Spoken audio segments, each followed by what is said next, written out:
Saviez-vous que le sous-sol apporte des solutions concrètes, sûres et durables aux enjeux liés à la transition écologique et énergétique ? La transition énergétique et écologique est en mouvement. Pourtant, elle est encore trop lente. Et si le sous-sol avait une partie de la solution ? On vous explique comment ce dernier est au cœur de ce défi majeur. Il participe directement à la production et au développement de nouvelles énergies propres.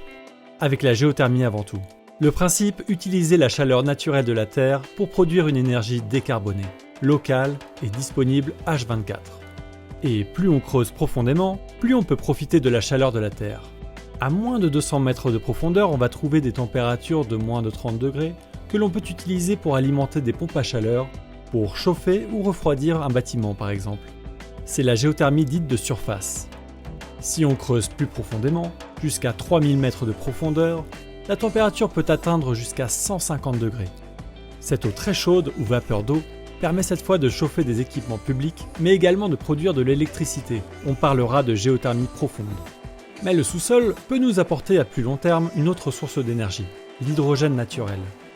Moins connu que l'hydrogène industriel, l'hydrogène dit naturel pourrait offrir des opportunités intéressantes. Créé naturellement dans le sous-sol, dont il s'échappe en continu, il est non polluant.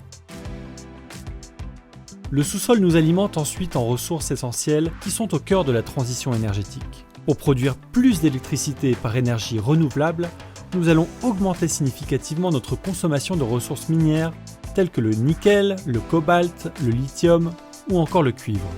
Ces minerais sont indispensables pour construire les batteries des voitures électriques ou pour produire des éoliennes dont nous allons couvrir nos terres et nos océans.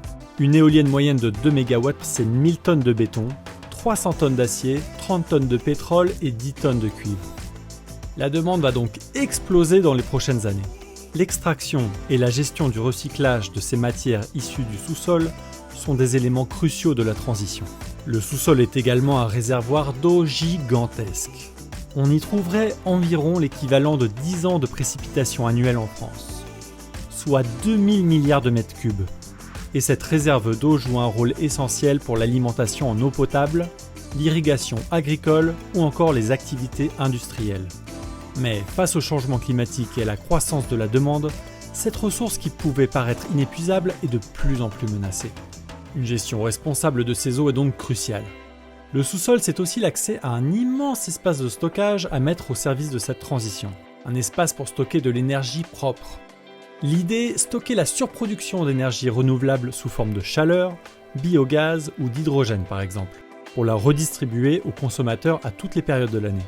Un espace pour stocker en grande quantité du CO2 et ainsi décarboner les industries lourdes en leur offrant le temps nécessaire pour qu'elles modifient leurs installations afin de ne plus émettre de CO2.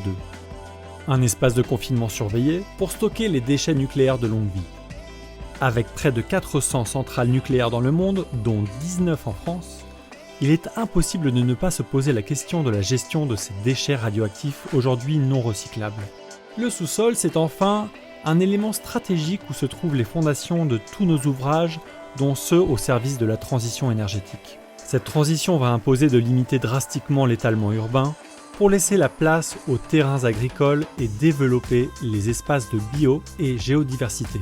Éviter l'étalement, c'est construire haut, donc creuser profond dans le sous-sol.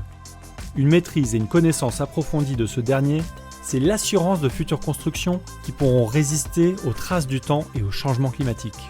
C'est donc une évidence. Sans une exploitation responsable et durable du sous-sol, il sera difficile de réussir la transition énergétique et réduire notre dépendance aux sources d'énergie non renouvelables. Mais pour que le sous-sol contribue à la hauteur de son potentiel, de nombreux challenges doivent être relevés. Ainsi, un grand nombre d'hommes et de femmes travaillent chaque jour au sein des différentes filières pour couvrir toute la chaîne d'études du sous-sol et développer une connaissance toujours plus complète, transverse et approfondie de ce sujet invisible à nos yeux.